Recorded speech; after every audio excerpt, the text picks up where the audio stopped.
Lorsqu'on est en démocratie, on doit progresser. Ou alors cette démocratie-là, elle n'est pas vraie.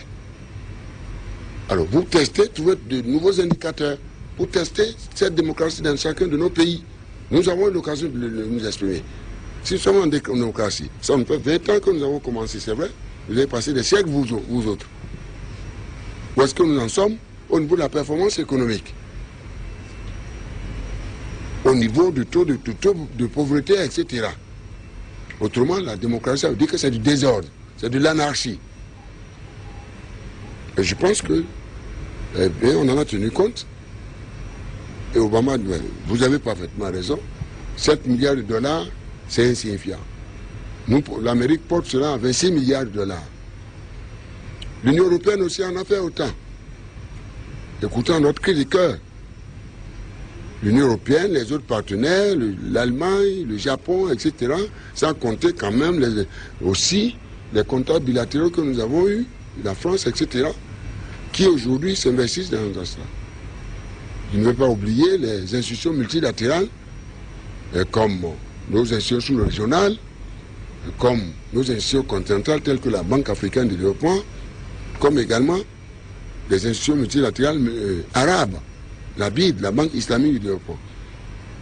Alors vous voyez, pour la première fois qu'un chef d'État quitte pour dire qu'il va présenter les vœux à ces institutions. C'est uniquement pour faire progresser la question de l'énergie dans notre pays. Je suis allé à la BAD, je suis allé à la BID. À la suite de cela, nous avons aujourd'hui ce financement de l'ordre de 83 milliards, 89 milliards. Bon, malheureusement, il faut compter avec la lourdeur administrative, il faut compter avec la bureaucratie, il faut compter avec les procédures des partenaires. Nous sommes aujourd'hui quoi? Vous êtes à l'étape d'aujourd'hui, on dit voilà, il faut faire quoi? Préqualification, après préqualification, il faut lancer la pierre d'offre. Pendant tout ce temps, le peuple attend. Le peuple attend. Et ça vient, il faut envoyer au Parlement. Je ne sais même pas s'ils l'ont ratifié. Je ne sais pas. Ça a été. Bon, voilà. Le dernier. Donc, il y a extrêmement d'obstacles sur notre chemin. Ce chemin de la prospérité que nous appelons de tous nos voeux là. Et lorsqu'on ne comprend pas, voilà, on fait du bruit. Donc, aujourd'hui, si nous sommes approximativement autour de 370, mettons, 400 mégawatts, ce qui est disponible, alors qu'en réalité, pour faire tourner, c'est une contrainte ça. Pour que chacun puisse, j'ai toujours dit que l'énergie doit rentrer dans les maisons, doit rentrer dans les chambres, les douches, les salles à manger. Ça résume tout. Sans compter naturellement les ateliers, c'est-à-dire le secteur productif. Que vous soyez maçon, plombier, que vous soyez coiffeuse, tailleur, soudeur, que vous soyez vitrier, quoi d'autre encore, pêcheur, etc. Qui peut se passer de l'énergie dans tous les secteurs. L'agriculture, la transformation, l'agro-industrie, les bâtiments, les travaux publics, même le commerce, vous en avez besoin. Pour tourner votre compteur et faire le décompte combien vous avez gagné dans la journée. Sans parler maintenant de l'artisanat, dans toutes ces dimensions. Nos compatriotes artisans représentent près de 40% de nos populations. Si nous voulons régler la question de leur prospérité. Alors, vous voyez, donc, je suis là, ce que nous appelons, que mes frères, je ne veux pas indiquer cette confession religieuse qui utilise ce terme que j'adore, l'omniprésence, l'omnipotence et l'omniscience de l'énergie dans notre vie économique, politique et sociale. Ceci est important. C'est un défi que nous devons relever. Je suis décidé. Et pourquoi je suis venu ici? Il est là, c'est vrai, on a failli avoir un incident diplomatique avec nos amis américains. Je voudrais vraiment remercier l'ambassadeur Omar. Il a passé plus de 40 ans. Et pourquoi des fois, quand je prends des compatriotes qui ont l'expérience, qui peuvent nous représenter et qui connaissent les institutions d'un certain nombre de grandes puissances de ce monde, mais malheureusement, je suis incompris. Lui, il est béninois. Le juge a dit, c'est lui qui doit nous représenter aux États-Unis. J'ai été incompris. Et c'est lui qui est venu aujourd'hui débloquer la situation. Pour pouvoir amener le partenaire qui est en Californie. À l'époque, je me souviens bien, il y avait les Allemands et les Américains qui se cognaient pour avoir le marché. Je me souviens bien. Bon, finalement, lorsqu'ils sont venus me dire, bon voilà, il vaut mieux prendre la technologie américaine. Nous y sommes. Ça fait 7 ans aujourd'hui. Je viens de dire 18 mois. 7 ans. On a failli avoir des incidents diplomatiques pendant mes multiples passages aux États-Unis. Où je l'ai pris, j'ai dit, je te foutrai en prison. Si tu n'avances pas. Il est venu à la dernière audience. Naturellement, il fallait dire, garde, allez, amène-le en prison pour moi. Les Américains n'ont qu'à protester. Il a pris conscience de la gravité de la situation et je le remercie. Et depuis lors, il s'est mis disponible. Et j'ai compris en réalité qu'il faut compter avec la lourdeur de notre administration. La bureaucratie. Cette administration qu'il faut, comment dirais-je, recréer. Qu'il faut recréer. Donc voilà, 400 mégawatts, nous avons parlé de 1000. Si on doit ajouter ce que la Bible, deux fois. Merci au président Ali, Mohamed Ali, qui a répondu à notre cri de cœur, notre SOS. Je crois que nous sommes entrés, la Banque ouest africaine de développement aussi. Alors ça fait une puissance de combien? 120 mégawatts. De 120 mégawatts. Donc ça fait quoi? 400... 220, ça fait 520. Bon, donc on est en train d'aller vers 600. Oui. Vers 600 mégawatts. Alors, si je tiens à... Pardon? Le promoteur privé, l'AIUS. Oui, l'AIUS, sur la base de charbon, combien? 200 mégawatts, M. Planté. Bon, donc ça fait 800. Ça fait 800 mégawatts. Ça fait 800. Ce qui est de sûr. Bien, et qui? Ce qui est de sûr, de certains. Voilà. Plus les 50 mégawatts iraniens. Iraniens, donc ça fait 850. 850 mégawatts. Bon, donc, d'ici la fin de l'année, nous allons atteindre les 1000 mégawatts. Il n'y a rien à faire. Les 1000 mégawatts. L'électricité crée l'offre. Comme des infrastructures, des autres infrastructures naturellement.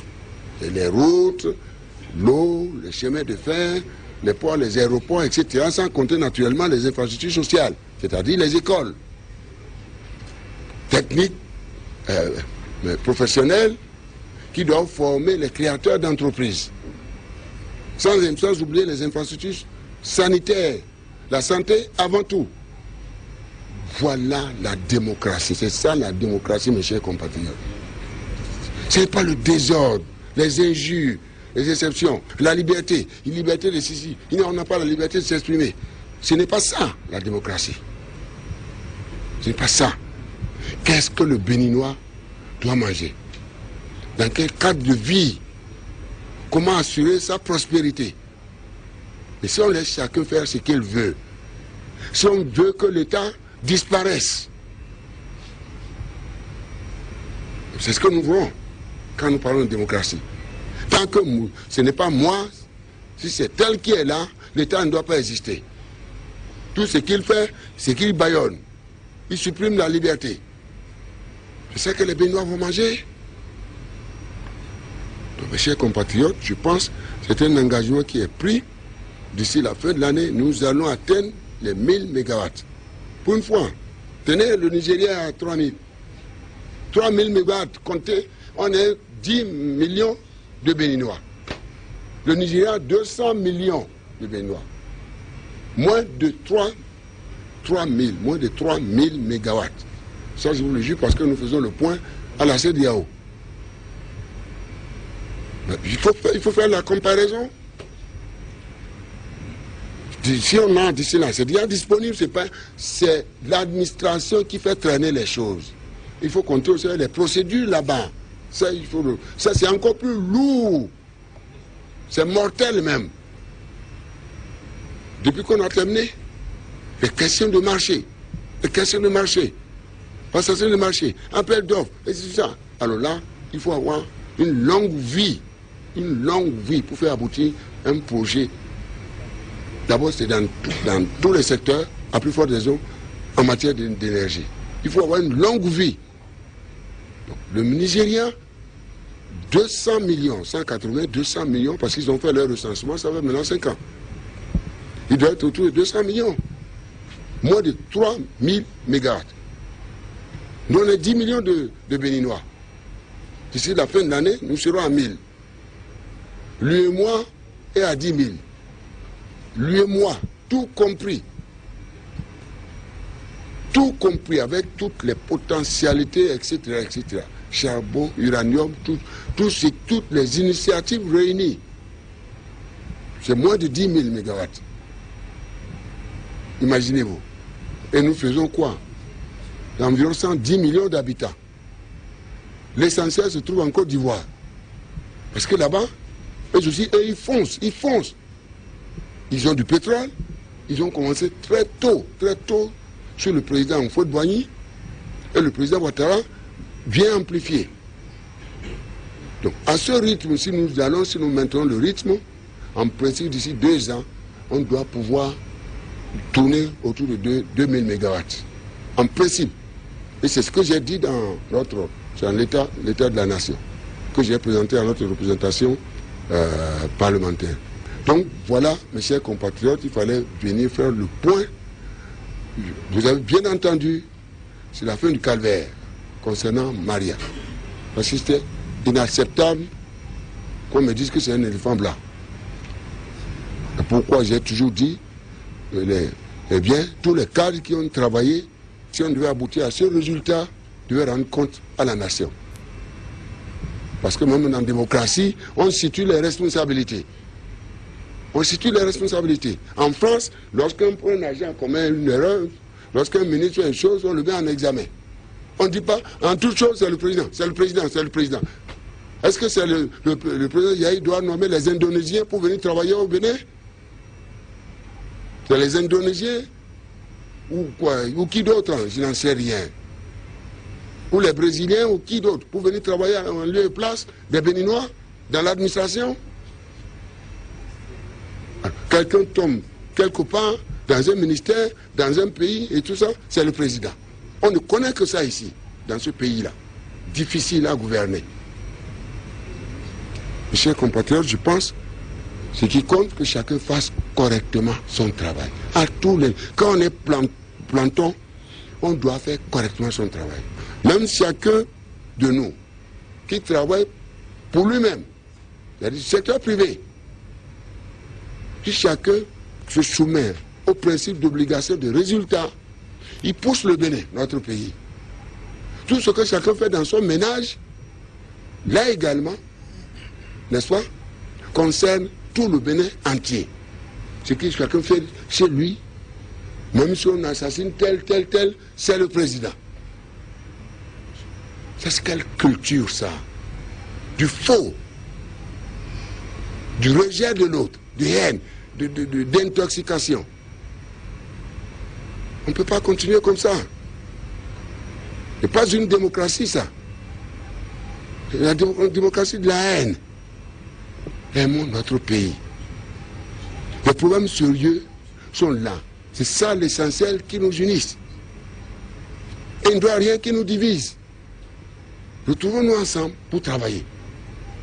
Donc voilà, je pense, quand ils vont finir, ils vont me rendre compte, les fournisseurs de gaz qui ont été choisis, je suppose que c'est sur la base de l'appel d'offres, sont disponibles, sont prêts.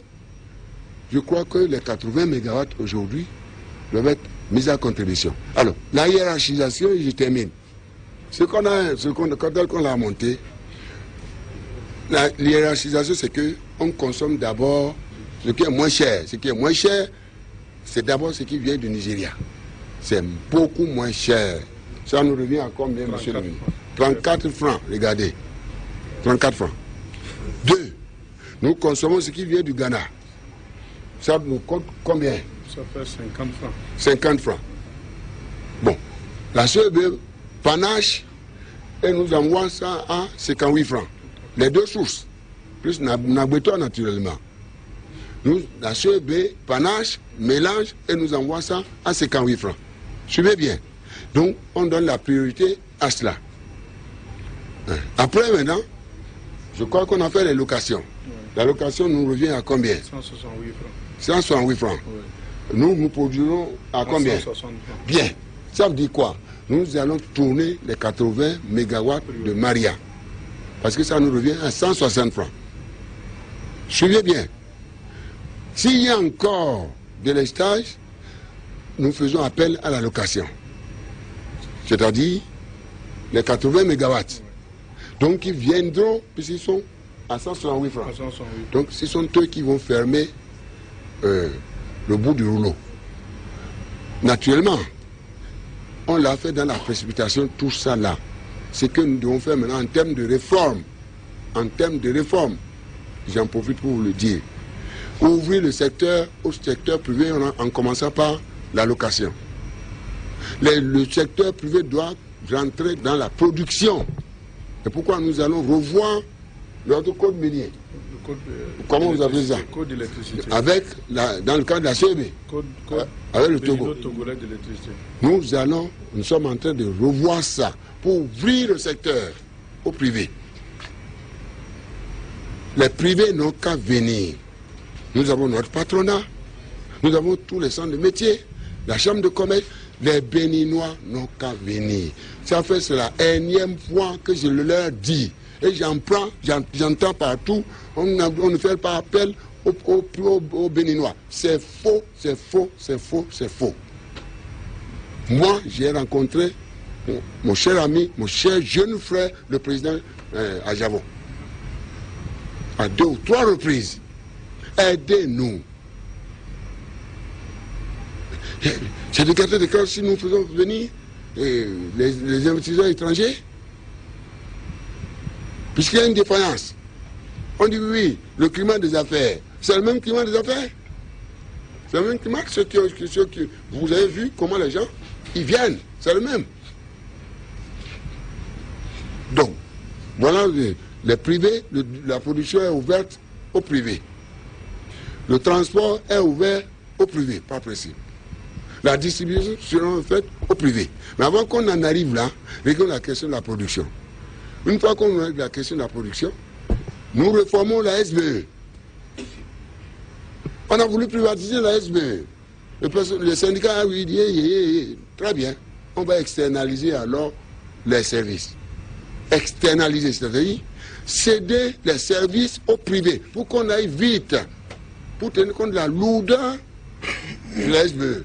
Même si le directeur général, qui est plein d'humour, tente de nous rassurer. On est en train d'externaliser. Donc, en termes de transport, en termes de distribution.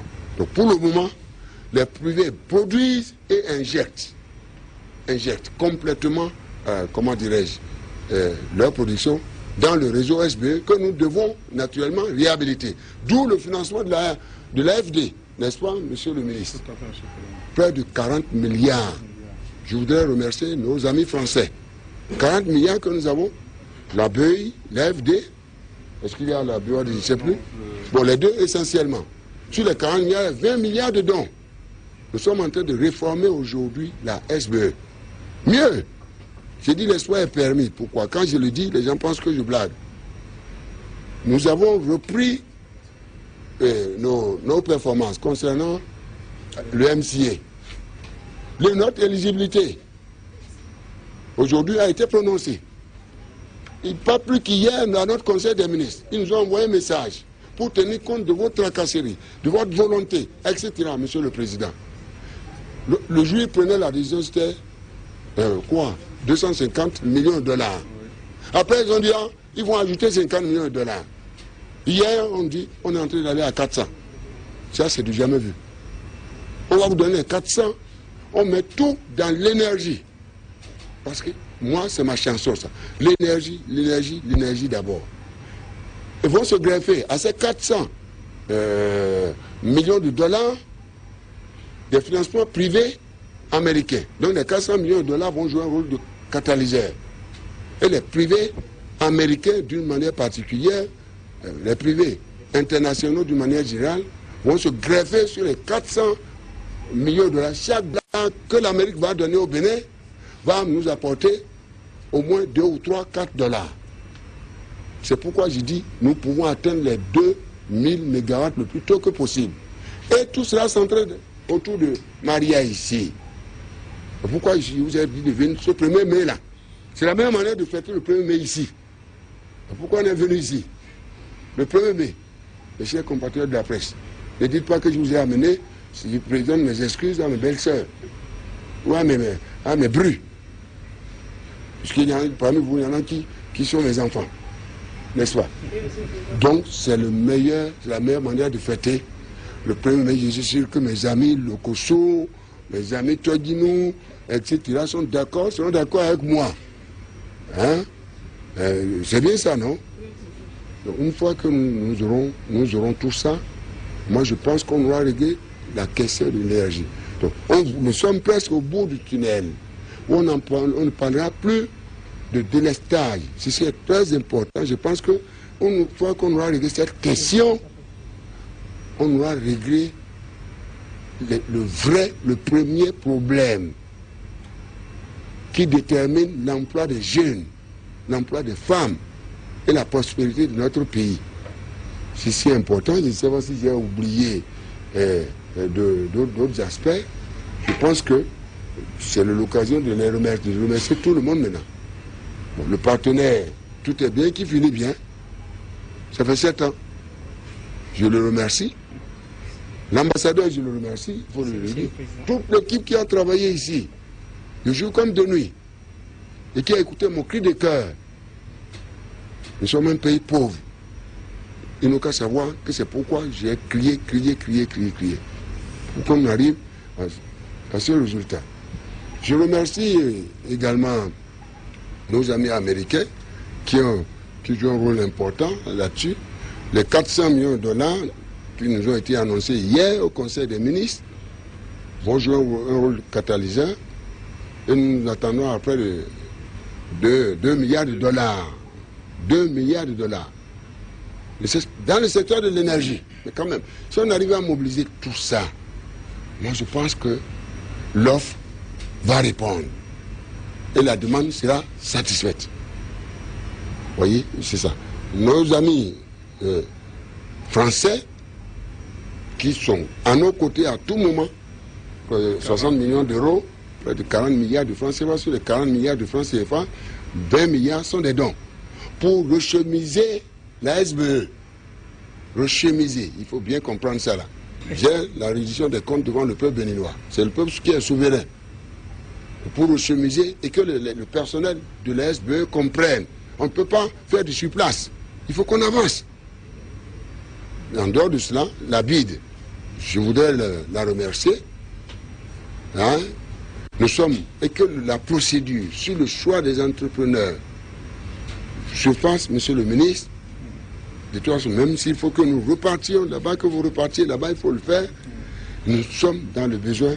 Il faut que les procédures soient légères et qu'on y aille le plus vite que possible. Je remercie aussi l'UEMOA.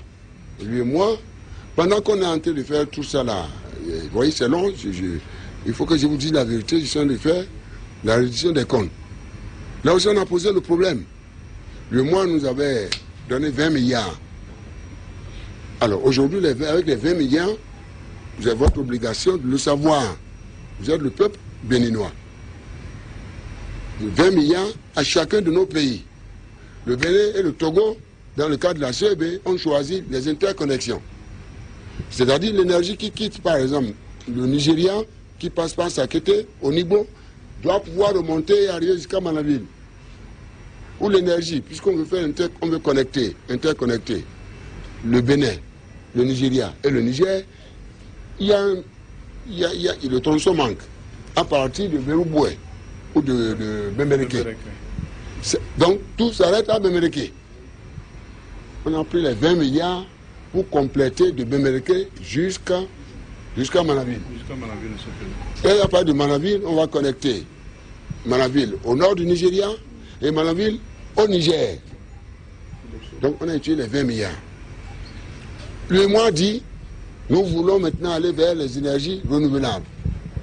L'UEMOA nous a donné dans un premier temps les lampadaires d'une valeur de 2 milliards 200 millions. Le compte rendu sera fait à l'attention du peuple béninois. Sur la dent, on a mis près de 600 lampadaires. À Cotonou, près de 600, à Pau, à Ouida. Le reste a été dispersé, y compris quelques microcentrales solaires. Nous-mêmes, nous avons décidé d'ouvrir un dossier, un programme national d'énergie renouvelable. Pourquoi? Parce que nous allons aux Nations Unies. Aux Nations Unies, ils vont faire le progrès que chacun des pays, chacune des nations aura fait en matière d'accès à l'énergie, aux énergies renouvelables. Mon souhait est que mon pays soit cité. Donc nous avons dit on va mobiliser les ressources pour 50 milliards pour pouvoir progresser, ouvrir le chapitre des énergies renouvelables, c'est-à-dire l'énergie solaire, éolienne, biomasse, et puis barrages hydroélectriques. C'est ça qu'on est en train de faire en ce moment. Celui qui gère cela, là, nous avons 3 programmes. Le premier, c'est celui qui a été choisi par lui et moi. C'est ce qu'il appelle PRODER, la SABER. Aujourd'hui, quand vous allez à Papa Todemé, quand vous allez Yamikoji, quand vous allez à Sainte-Cécile, lorsque vous allez à Pau, lorsque vous allez, ou encore, je n'en sais rien, un peu partout, à Zogodomé, la centrale, la microcentrale, Bokissa, vous avez des micros, Kabo, voilà, les microcentrales qui nous ont été fournies par lui et moi. Donc, les 50 milliards sont en train d'être mobilisés en ce moment. Et c'est avec ça que nous voulons électrifier les 105 chefs-lieux d'arrondissement qui sont dans le noir aujourd'hui. Donc, les populations qui sont dans ces arrondissements, qui marchent, qui cassent tout, il faut aller doucement. Il faut qu'on aille doucement. Nous allons régler leurs problèmes le plus tôt que possible. Tout le monde trouvera son compte parce que nous sommes dans un pays où la prospérité partagée est prônée. Tout le monde. Déjà, je demande du calme aux uns et aux autres. En fait, le barrage. Le barrage, à Diara, on a 2 programmes de barrage pour le moment. À Diara, là, les Chinois sont presque prêts. Je crois que c'était les élections là qui nous ont bloqués. On va poser la première pierre, on lance les travaux. Les Chinois sont en train de boucler les modalités, 2%, 2% de prêts remboursables en 20 ans. Qui dit mieux? On n'a pas de choix, donnez quand même. Donnez quand même. La Banque mondiale devait le faire, dans des conditions, vous comprenez bien, nous sommes 2. C'est le Togo et le Bénin. Le plus gros ouvrage d'Adiala se trouve sur le territoire togolais. Je voudrais remercier mon cher frère, le président togolais, et le féliciter au nom du peuple béninois pour sa réélection. Donc, je crois, la stabilité compte aussi pour construire un pays. La stabilité compte. Donc, à Diarala, il n'y a plus de doute. On ne fait pas de la politique, les élections sont terminées. Hein? Donc, désormais maintenant, si je parle, il ne faut plus maintenant dire il travaille pour gagner les élections. Quelle élection? 0. Je parle dans le cadre de mes obligations de reddition des comptes. Le second, c'est un Turc. Lui, vraiment, il nous a demandé des conditions. On ne peut pas, si on suit, c'est le peuple lui-même qui a dit pourquoi vous avez fait ça. Est-ce que je peux obliger un Turc, le premier Turc qui a bâti la Turquie? La Turquie aujourd'hui doit faire partie des 5 premières puissances européennes. L'énergie en Turquie, c'est lui. Il est venu ici 3 fois. On a été à Ketou de Gobis. C'est lui qui a dit, pour nous la première pierre pour exprimer sa volonté. On l'a fait. Mais maintenant dans le montage, il dit qu'il sera propriétaire de l'ouvrage. Tant mieux, notre dette ne sera pas touchée. On est d'accord. Tu construis en BOT, tu exploites, et puis bon voilà, tu vends et tu déverses ça dans le réseau SBE. Voilà ce qu'on a arrêté. Le jour où on devait signer, il faut 2 garanties. On a dit quelle garantie? La première, il faut qu'on s'engage à acheter l'énergie. Quand cela ne tienne, ce n'est pas un problème ça. Puisque la demande existe. Donc nous avons décidé de lui offrir cette garantie-là. C'est-à-dire, il produit, il déverse, il met ça à la disposition de la SBE. En fait, la seconde garantie, que lui va immobiliser les ressources sur le marché financier international. S'il y a un problème, c'est le Bénin qui doit payer. Hein? Une affaire privée, comment on va garantir ça? Mais, qui va gérer? Il dit que c'est lui. Ça appartient à qui? Il dit que ça lui appartient. Ça t'appartient, c'est toi qui vas gérer. Si tu gères mal, pourquoi c'est le contribuable béninois qui va payer? Là où on est bloqué aujourd'hui. Les politiciens disent, voilà, il a menti, qu'il veut faire Ketu Dogo bis. Oui, mais là aussi, il faut qu'il fasse du bon travail. Donc nous sommes aujourd'hui à ce niveau, on est bloqué à ce niveau.